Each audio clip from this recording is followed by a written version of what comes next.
Soundstripe.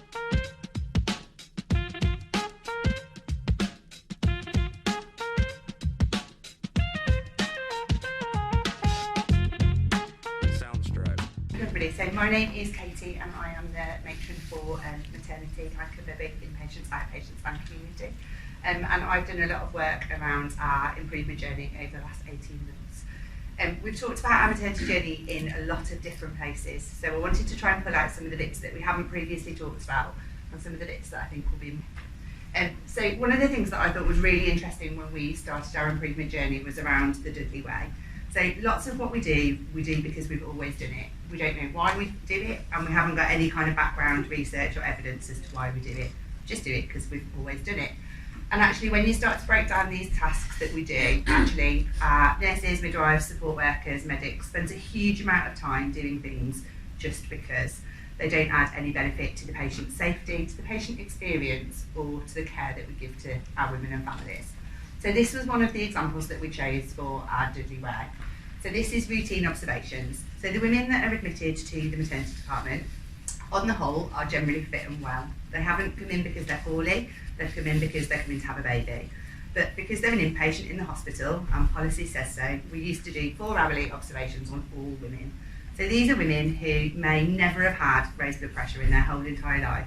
But 4-hourly, we'd go and check their blood pressure, and 4-hourly, their blood pressure would be normal, we'd do nothing with it. But what that meant was, it was a huge amount of midwifery and support worker time, it was a massive amount of equipment, but it was also really disruptive for the women. So these are women who have often come in prior to having their babies, who really need a good night's sleep, or they've laboured and had their babies and really need a good night's sleep, and then we just used to go and wake them up every 4 hours, just because. So when we looked at it as part of our improvement work, we did some literature searches, we scoured all of our evidence, and there is absolutely no evidence whatsoever for this intervention. So we said, well, what happens if we don't do it? I don't really know, let's try. So we stopped doing it. So as you can see, these are hours. So on this graph, you can see the time taken for maternal observations in orange, 4-hourly fetal heart auscultations, so that's when we listen to babies with a sonic aid every 4 hours, and then time taken to do postnatal checks. So postnatal checks were routinely done twice a day on all women. So these were women who could be potentially fit for discharge on day 1, but had to stay with us for 6 days because their babies were on IV antibiotics. If they were at home, they'd have a community midwife visit day 1, the day that after they went home, and day 5. But again, because they were in hospital, because they were our patients, we checked on them twice a day for absolutely no reason at all. And you can see that on average, in a month, we released 150 hours of midwifery and maternity support worker time by just changing one really small thing. And actually, I think for the women that we talk to postnatally, they have a much better experience because we don't randomly wake them up in the middle of the night. So the second thing that I thought was really interesting, and I think this is every single stock room in the whole of the hospital, and I think if you went anywhere you would find this. So I unfortunately don't have a picture of our before, but I'm actually quite glad because it was an absolute disaster. But we did a time and motion study, and we sent somebody unknown into our store cupboard and asked them to find a really key piece of equipment that they would need for a neonatal resuscitation. So mid-resuscitation, we need an extra piece of equipment. We sent the first year student midwife to go and find that piece of equipment for us, and it took 3 minutes and 42 seconds for them to find that piece of equipment. In a resuscitation or during an emergency, that's a huge proportion of time that actually creates quite a complex situation for these families and the babies we look after.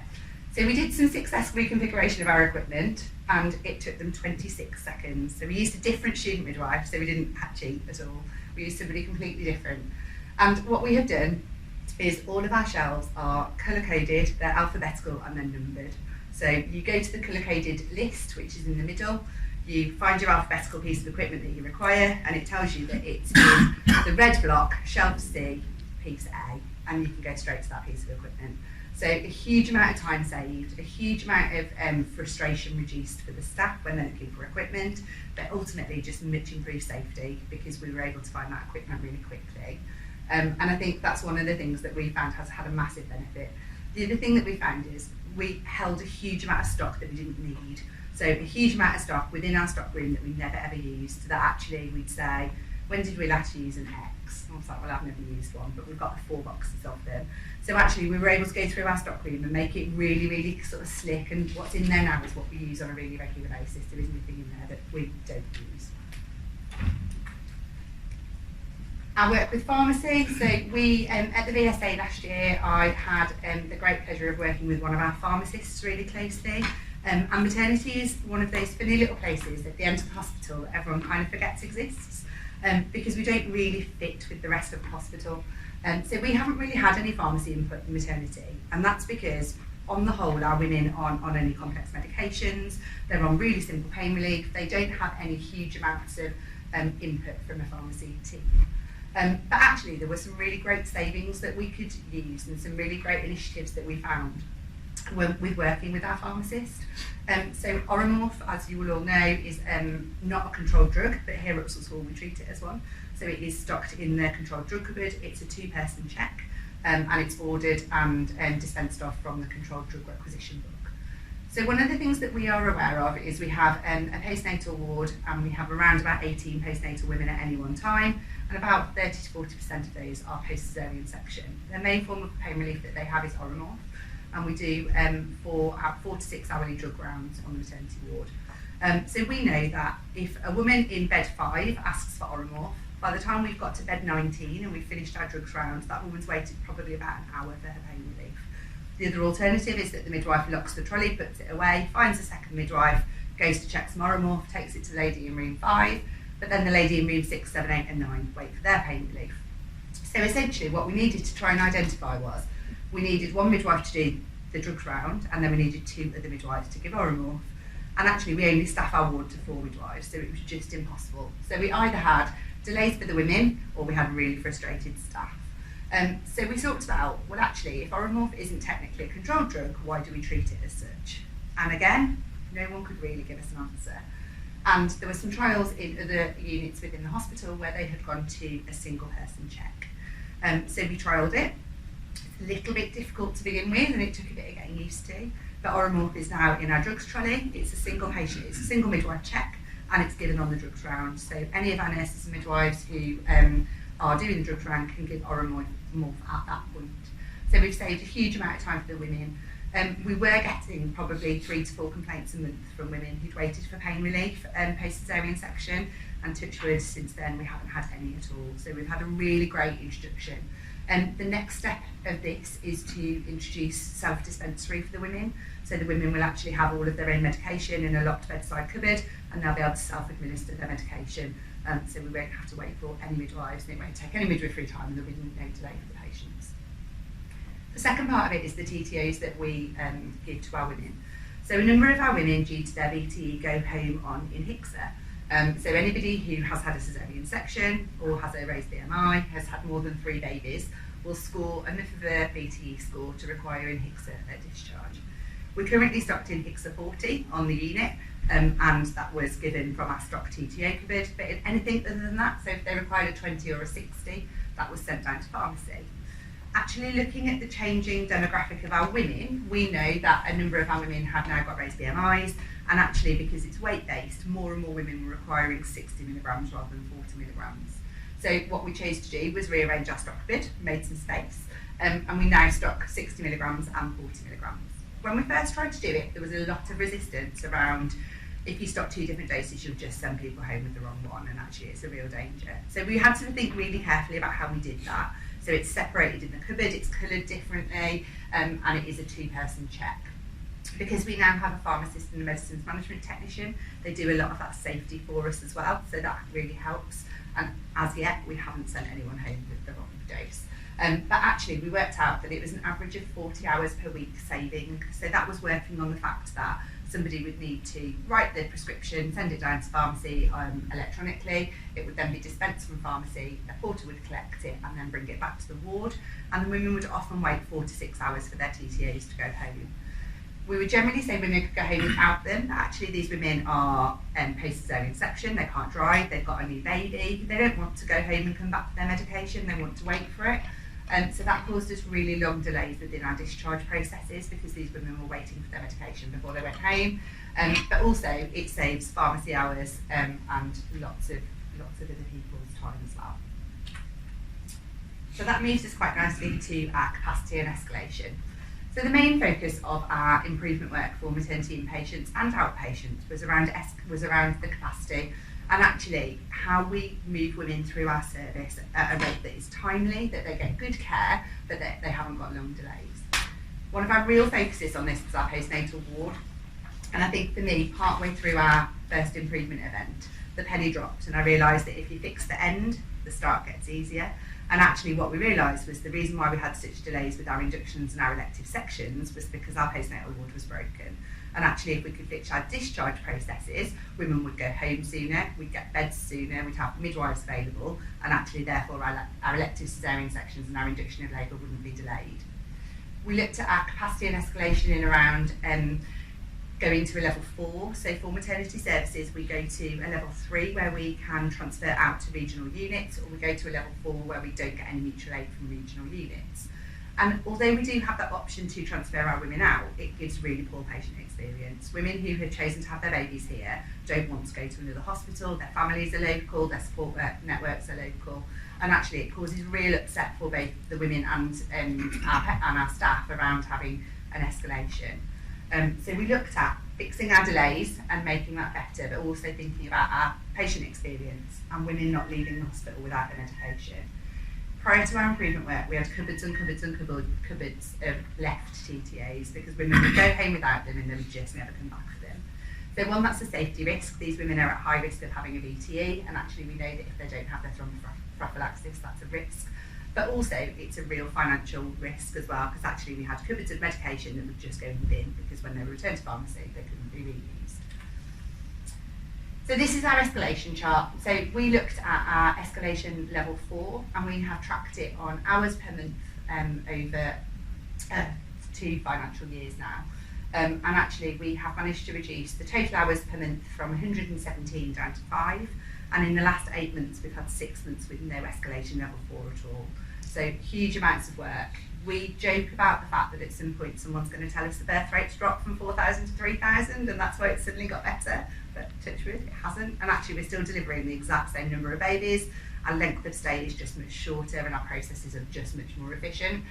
So we are managing to keep our doors open for our women, keep our staff happier, and generally keep our commissioners happier as well. So these were kind of our generic bits. I did want to talk a little bit about the maternity specific work streams that we've done because they are relatable in some areas and just because we're really, really proud of them. So we have reintroduced something called VSOTs, which is a national triage system. So this makes maternity ED essentially. So this looks at your triage department being like your ED area. All women should be seen within 15 minutes of arrival and they should be colour-coded into a specific system that then gives you a time frame to how quickly you should see them. A number of complaints that we had around this was that the women didn't understand the system, they didn't understand where people were seen before them, who'd arrived after them. So we did a lot of work around the patient information for VSOTs and how the system works, and that's really, really been well received. But we have now consistently been able to see these women within 15 minutes, which just gives us a much safer system. Our improvement to our induction of labour, so we had a maternity patient survey that was conducted in February of 22, which we received the results of in December of 22, and our patient satisfaction for our induction of labour was really poor. So again, this is a lot around our patient experience and setting our expectations for women. So women would see a doctor in clinic, they would be told that they were worried about their pregnancy, that their baby needed delivering as soon as possible. They'd be admitted for induction and then they would wait for 5 days on the delivery suite. And the women just used to get really frustrated by that, and it was really, really difficult to manage those expectations of the women. So it's around education from the very beginning. We've done a lot of work on our patient education. We have Padlets that are electronic versions of information, so the women get a QR code to scan and all of the information that they require about their induction is on there. It gives them birth preparation, it talks to them about pain relief, about the processes and about what will happen, and some really realistic timeframes on how long that might take. But also some really handy hints and tips about what to bring into hospital with you, and just some of those things that make their stay much more comfortable.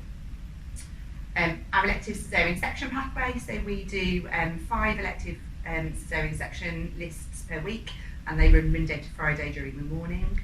We do 3 electives per list, and prior to our work we were failing to achieve those lists most of the time. So at least 2 to 3 times a week, we were either cancelling women leaving their elective section, or we were using our emergency team to be able to complete that. Again, it gives a really poor patient experience. These women have been told that they're coming to have their baby on this day, they've planned their childcare, they've got everything sorted, they've got the date knitted into their blanket, and then suddenly we change the date, and that becomes a real problem. But also from a safety point of view, by using the emergency team, it just means that we don't have an emergency team available on delivery suite, which causes us a real safety issue. So some of our data that we've collected. So if you'd have told me I'd have talked about graphs 18 months ago, probably would have laughed at you all, because data was not my thing, and I was very much about, oh, well, it feels all right, so what are we worried about? And then I learnt the error of my ways. And now I have a chart for everything. So I've learned so much about data. Essentially, I've got some graphs for you around our improvement work. So this is our triage graph, and this shows the instability in the process between July and October. So we had anything between 50% and 80% of women seen within 15 minutes, and then as you can see from our improvement launch mid-October, we have consistently sat around our 90% mark, so really, really great work within triage. This is our induction of labour, so there is a national red flag around induction of labour, and that is from the woman being admitted to commencing their induction of labour, and that should be within 2 hours. Prior to our work, that was around 7 hours that it would be, so that was 7 hours of wasted time for that woman who was sitting on a bed. We were doing nothing with her.